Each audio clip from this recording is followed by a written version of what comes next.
Hello, everybody. Welcome back to the RUPL manager interviews. We're back after a brief hiatus, and today I'm very lucky to be joined by the manager from the Bulletproof Bombers, Ajna.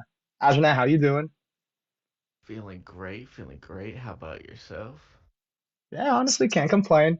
I think it's worth mentioning too. At this point, we're doing this interview like a little bit later than the rest, so the first week is already fired, and we're kind of actually getting to the ending parts of the week. So.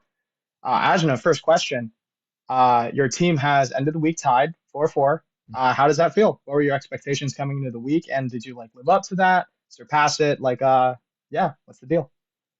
I think we're happy with a tie. We'll definitely take a tie considering most of our starters are kind of just getting back into the game, so any points on the board are much appreciated. I feel like some things didn't fall our way. We could have maybe 5-3 the week, but we'll definitely take the tie moving into week two. All right, sounds good. So now let's get into a little bit more about you. So manager of the Bulletproof Bombers. A lot of hype has, kind of accrued behind your names after years of just really strong RU performances. But let's take it all the way back to the beginning. How did you really get into Smogon? Are you specifically, and how have you kind of gotten yourself here as a manager? Oh goodness. I started playing Showdown, I think like 2013. My stepbrother got me into Pokemon, and so he ended up showing me the site. And I kind of fell in love with it from there. I feel like I started playing when I was in eighth grade, so it's been a minute, but just started playing the ladder. I always kind of found myself playing RU just because I didn't like all the using all the legendaries and everything in OU at the time. So I just kind of found a home in RU. Slowly started playing more and more as time passed. Started playing tournaments and just kind of went from there. All right, cool. Love to hear it. Um, so let's just hop right into some of the RUPL draft specifics then. Firstly, how did draft go? Do you think you walked away with everything you wanted? Was there something you maybe wanted but didn't get? BT Boy, maybe, or not BT Boy. Who was that you were trying to nom? Oh, Do you remember? the goat, Bebo. Oh my boy, yeah, Bevo, that was so funny during stream. But yeah, I mean, just kind of walk us through how you think draft went for you overall, and yeah. I think we're pretty happy with how the draft went. I think in our loose planning, we kind of got everyone we wanted to. In a perfect world, we would have been able to get like maybe Santu, but I don't think it was realistic with the monetary restrictions we had. We kind of went into it expecting to, excuse me. We went into it expecting to make some cuts just because me and Felly combined were like 40K, so we had to try and find some budget picks. But yeah, across the board, we're pretty happy with what we got. Lax signed up for Black White because he said he wasn't gonna have a lot of time, and he asked me, he's like, "What tier you think I'll be the cheapest in?" And I told him Black White, so we got him for like under 10. Which would be cool come playoffs because he can play wherever. I think Maru and Maho for 3K ish each was a big help. We were definitely expecting to pay a little more for them, but that definitely helped tie it all together. So I think we're really happy with what we got. Yeah, absolutely. And you've kind of already jumped into the next question, but kind of just take us through that starting lineup. You've mentioned a few of the names already, and how you think they were like budget picks that are very valuable. Just kind of like finish out the rest of the roster, I guess. Yeah, so we have Blunder and SV. I mean, our lineup is kind of just people we know that know how to play the game all around. So come playoff time, I don't know that this lineup looks exactly like this. It'll probably end up with Lax in Sun Moon in playoffs, so that'll switch up the lineup a good amount. We're trying to get Temp into SV as well, but so we have Blunder and SV. Very competent, known player that knows how to win games with whatever team he's given. We have TKO, who is like an old friend of ours. very good black white player. I know he's put up a good amount of wins there. Hasn't had the same success maybe outside of black white, but he can win games. Maho, I mean his week one was a spectacle to to say a little. He harded Zorark on Hippowdon, bluffing Volcanion, and then focus punched a spike on the. It was absolute legend. Then we have Maru in Sword Shield.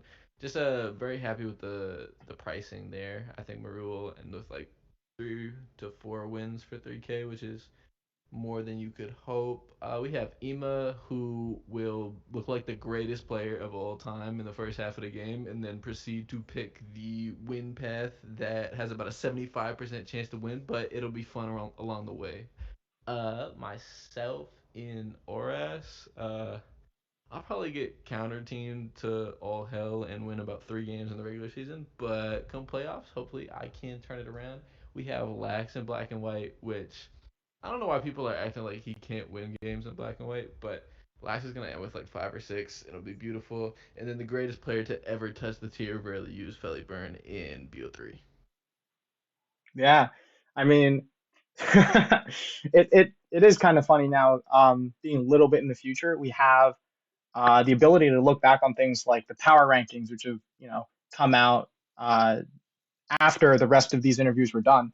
So Mm-hmm. I kind of do want to briefly touch upon that. Um, the power rankings on your team. I know there was, a little bit of funniness going on there, especially, Roaring maybe left off the roster. But yeah, just kind of talk a little bit about that and how you think your team is using those as, maybe motivation or, a reference. Yeah, just like how are you kind of reacting to those power rankings? I mean, it's all in good fun. I think we brought up some things that the writers weren't too happy about, and they can take that however they like. We appreciate the hard work. Blender is not the seventh best current gen RU player. It's absolute blasphemy. Um, I also think Maho is a lot stronger than a good majority of the current gen player pool. I think everything else ranking wise is pretty fair. I don't think I should be first in Oras, and if anything, second. I mean, Shaitanya, despite being the luckiest player to ever touch the Poke Simulator, has put up a ridiculous 36 and 12. So there's just no world in which I should be ranked above him. Um, I think everything else is pretty fair. I don't remember exactly where like Maru and Ema landed. I think Ema was around the middle of the pack, which I think is fair, but I think he's gonna end with 5 or 6 wins once it's all said and done. But we'll see how it goes. Yeah, cool. It's just, kind of great to see your perspective on all of that since we have it. But Yeah. yeah, kind of getting back to RUPL. So, week one, we're 1 week in. Was there anything that kind of jumped out to you, play wise or matchup wise, that you saw you weren't expecting, or maybe you were expecting, that kind of just like it happened how you thought? Like, how do you think that first week went for you? I think it went well. I think if Blunder doesn't get full paired by Thunder first turn into two, or doesn't get paired by Thunder first turn into two full pairs on the spike, that game goes very differently. A layer would have completely changed the how many times Kingdra could come in and the other ones. I think Kingdra lived on 2% at one point. I if some things go our way, I feel like that's definitely a win for us in SV. I think everything else was pretty straightforward. The Felly series came down to like outrage pulls and then like rolls. Not to say like Felly played his best series, but that could have gone either way. So I think we're happy with a tie, but we definitely could have pulled out a win week one. But I think we're gonna get stronger as the season progresses. Just because I mean, going through the list, like me, Blunder, Ema, Lax, and then to some extent Maru like don't really play the game outside of tournaments, and if we do, like not definitely not RU at the moment. So I think the as the weeks go by, we'll get more back into the swing of things and catch our stride. Yeah, we love to hear it, and that's a great transition to the next point. We do know what the full schedule looks like now. for the entirety of our UPL. Is there any week in particular you have like highlighted in your ledger, something that you're looking forward to specifically to play? Um, yeah, just like a matchup you're kind of excited for. Myself, absolutely not. I have Shaitanya circled for when I will be crit 16 times and ultimately lose. Just kidding. No, I'm not.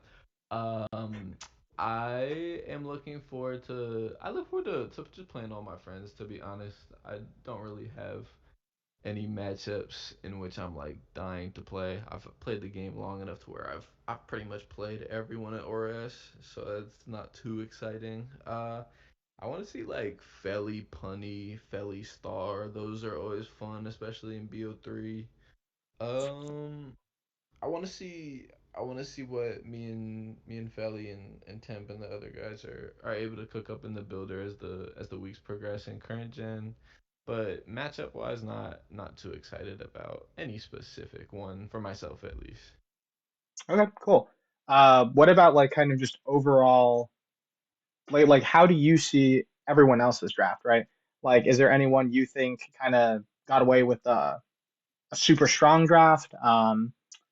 Like how would you rank the competitors in terms of like who you think are threats to be reckoned with?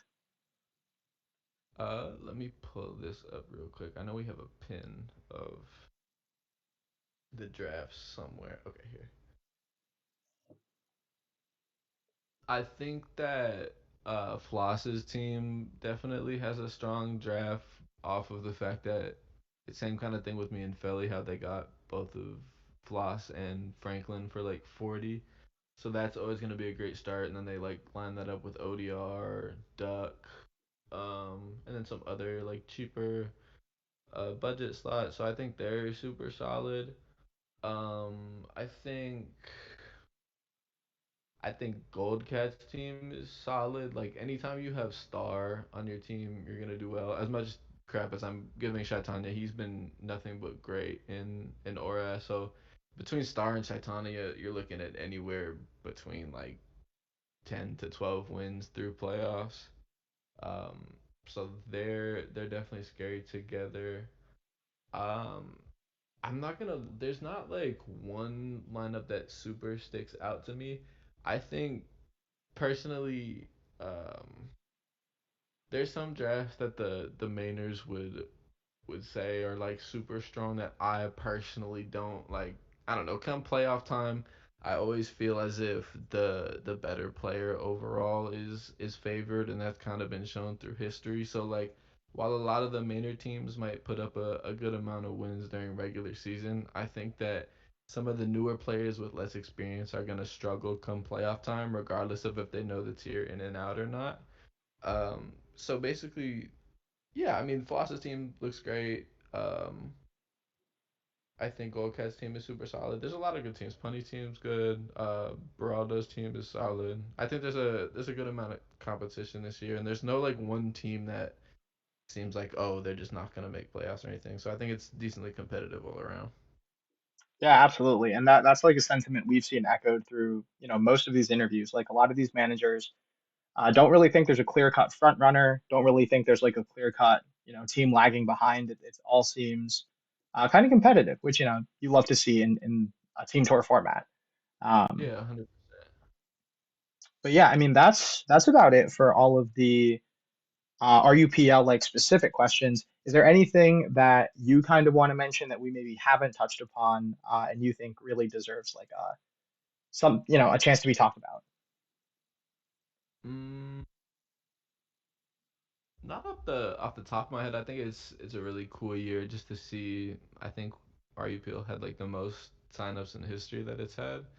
So I think that was really cool to see because player base is always a topic of concern among Smogan in general, but then also in RU. So seeing that we're trending upwards is cool to see, especially as one of the tiers that doesn't traditionally get as much love. So that's definitely been cool. Anything outside of that, I'm not really too sure, but I'm excited to see how the season progresses and how playoffs go. Okay, cool. You love to hear it.